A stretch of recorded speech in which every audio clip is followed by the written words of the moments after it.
Metro রেলের 430 ও 433 নম্বর pillar অংশে নকশায় ত্রুটি থাকার কারণে বিয়ারিং প্যাড ক্ষয় হয়েছে বলে তদন্ত প্রতিবেদনে উঠে এসেছে।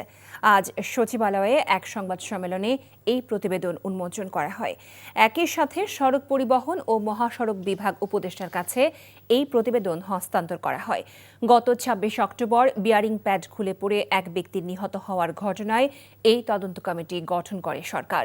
430 ও 433 নম্বর পিলারের বিয়ারিং প্যাডের মানও সঠিক ছিল না বলেও তদন্ত প্রতিবেদনে উল্লেখ করা হয়। যদিও সব বিয়ারিং প্যাডের মান খারাপ কিনা তা অধিকতর তদন্ত করে দেখতে হবে বলেও জানান উপদেষ্টা। তবে এই ঘটনার সাথে নাশকতার কোনো যোগসূত্র খুঁজে পাওয়া যায়নি বলেও জানিয়েছেন তদন্ত কমিটির প্রধান।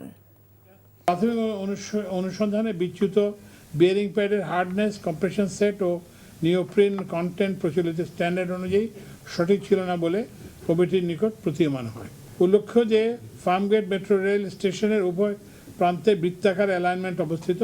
প্রতীয়মান হয় যে ভায়াডাক্টের অ্যালাইনমেন্ট সোজা অংশ ও বৃত্তাকার অংশের মধ্যে কোনো ধরনের ট্রানজিশন কার ব্যবহার হয়নি। কমিটির অনুসন্ধানে মেট্রো রেলের এই অ্যালাইনমেন্টের নকশায় ত্রুটি থাকতে বলে প্রতীয়মান হয়েছে।